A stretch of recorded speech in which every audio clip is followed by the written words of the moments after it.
Welcome to the video, guys. This is the fighter jet that keeps Iran up at night, specifically while the US goes into negotiations regarding the Iranian nuclear program. What are they thinking about? Well, everyone wants leverage, right? And at the end of the day, Iran wants leverage. So they have SAM systems, surface-to-air missiles.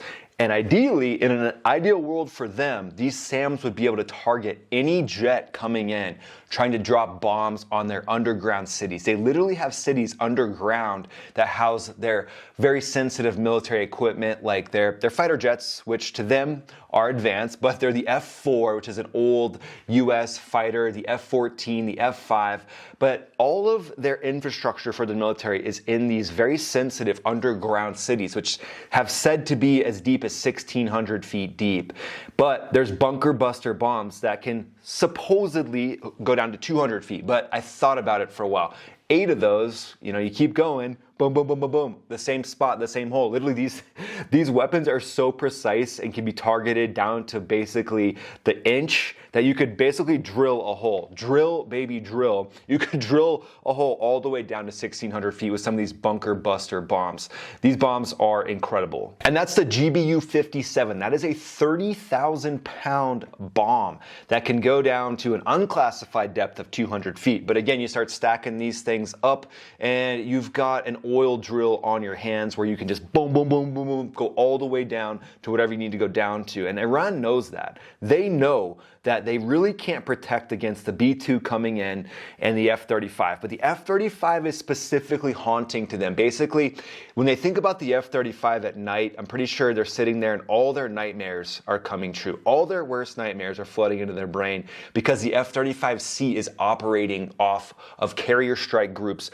About to be 2 of them, but the Harry Truman, it's operating off of that as we speak right now. And the Carl Vinson is headed towards the Middle East as well. So what does the F-35C specifically bring? Well, protecting those B-2s. Let's say somehow the technology was acquired by Iran to see the B-2. Well, at the end of the day, the F-35, the suppression of enemy air defenses that thing can do with its electro-optical sensors, its AESA radar, its ability to sniff out basically any surface-to-air threat, keeps Iran knowing that the B-2s can just come through and basically do whatever they want because it's got the F-35 as an escort. So there's going to be no threat to it from any of Iran's aircraft, but also their IADs, their integrated air defenses, aren't going to be able to do much at all versus the B-2, much less the F-35. So it's essentially like the F-35 would be clubbing baby seals, just able to operate freely and do whatever it wants.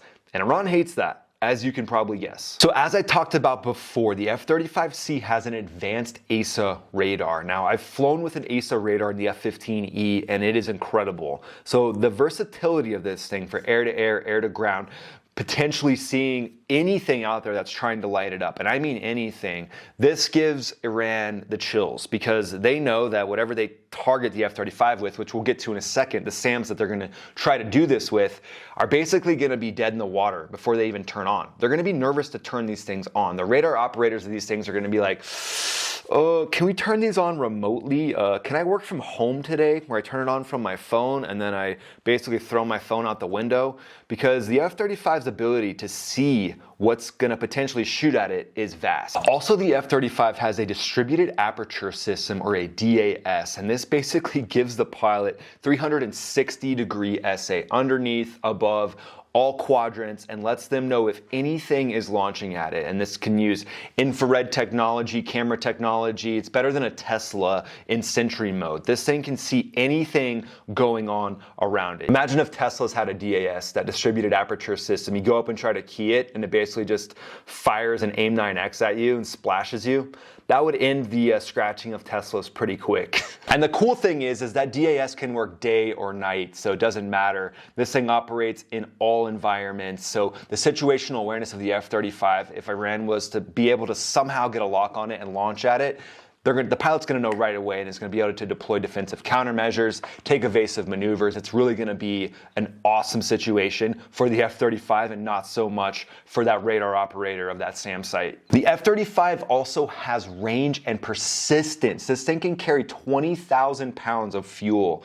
So being able to stay airborne and operate at a mission critical level where they're dropping bombs or shooting the gun, they're doing whatever they need to do. You've got about a 1,200 nautical mile combat range. So when you look at the map of where the Carl Vinson is, the Harry Truman is, these things can just reach out and touch Yemen, Iran, all the different places, and they have fuel left to spare, which can be rare for aircraft operating off a carrier. As you launch off a ship, you're basically thinking, how much gas do I need to get back to the ship? And it's all based around that bingo, that level of fuel you're gonna hit when you have to completely knock everything off and get back to the ship ASAP. So the F-35 is gonna be thinking less of that and thinking much more of how to put bombs on target, how to splash any air assets, how to protect B-2s. Iran knows that, and they know that this thing has the ability to stay airborne for long periods of time, and then you throw in some aerial refueling, all bets are off. This thing is going to be knocking on your door 24/7. It can carry a combined 18,000 pounds of internal and external weapons. Now,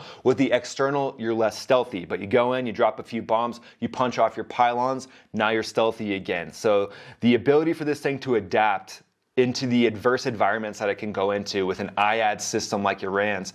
IAD stands for Integrated Air Defense Systems. So they could go in, plink off a few of Iran's SAMs, and then be stealth. And Iran sees them for a second, they see the weapons fall away, and then boof, disappears. Now you've got a mosquito on your radar scope that's never going to show up.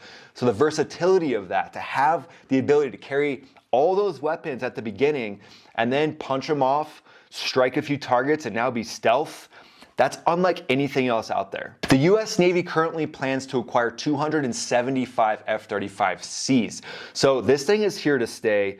The robustness of it, the amount of them that are now going to be in the Middle East with the 2 carrier strike groups arriving, they're going to have Iran shaking in their boots. It's going to keep them up at night. It's not going to be pretty for them if anything were to happen, and they know that. The F-35C is the biggest flex to me that I see in the Middle East right now, and it's just awesome. But what is it going to go up against? What would Iran try to shoot at it? Let's talk quickly about the SAMs that Iran might, in a last-minute effort, try to get up against an F-35. The Bavar 373 is one of Iran's main surface-to-air missile systems. This has been compared to the Russian S-300 and S-400.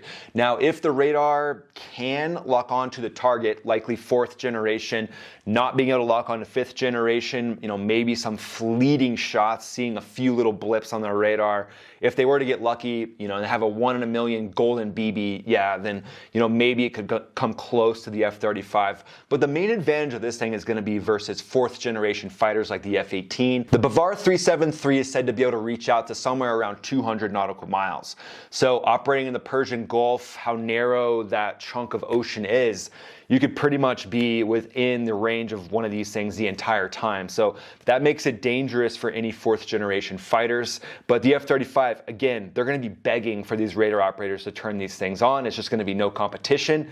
And as soon as that thing turns on, they're probably going to get schwacked by an EA-18G Growler or an F-35. The Khordad 15 is another Iranian SAM system. This one's going to have a smaller range than that S-300 or S-400. But again, nothing to mess with. Let's say you got about a 50 to 75 nautical mile range. If you find yourself in a bad position, or let's say an F-35, for whatever reason, the pylon wouldn't punch off, and now you've got a non-stealthy aircraft, it could be a situation where these things are a factor, and then you'd have to use other means to keep it from hitting you. And then the Sayad 3, the Sayad 4, this is going to be the most proliferated SAM inside of Iran.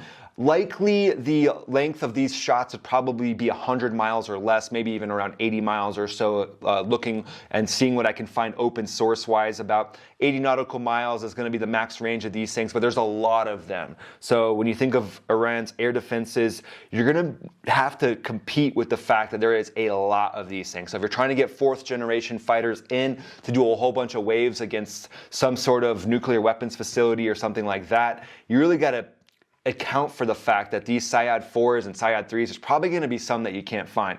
They're going to be buried in certain areas in the mountains where you just can't see them, and then last minute they could pop out and start shooting. Maybe not shooting as much as that scene in Top Gun Maverick, but it might look something similar to that. So there you go, guys, the F-35C, the jet that has the Iranian leadership shaking in its boots. Amazing jet when it comes to deterrence and negotiation, knowing that you have this stealth in the sea just sitting there waiting to blast off of these carriers at any given moment. Boom. Really puts the ball in the US's court when it comes to these negotiations. And if Iran is smart at all, they're going to know, hey, maybe we should come to the table on some things. We really don't want to have to go up against the F-35 and our F-4, even though every F-35 pilot is sitting out there going, please, please take off F-4, please take off F-14. At the end of the day, these F-35Cs are so capable. What do you think of the F-35C? Let me know in the comments below. Thanks so much for watching, guys. And hey, it turns out with the millions of views on this channel, only about 12% of you guys are subscribed, which is crazy, because if we had you subscribe, if we could get half of you to subscribe, the channel would hit 1 million subscribers, and I could basically do videos like this for you and updates like this for you pretty much daily. So if you would do that, that would mean a lot. I would greatly appreciate it. It would help the channel grow exponentially. Thanks so much for being here, guys. Appreciate it. Please dominate the subscribe button, dominate the like button, and I will see you on the next video. The biggest compliment too is just watch another video that'll pop up over here. I've got a lot of videos on the Houthi rebels. I've got a lot of videos on the 2 carrier strike groups that are making their way to the Middle East. Let me know if other videos you want to see as well. I'll keep these updates coming to you as often as I can. Thanks so much. We'll see you on the next video.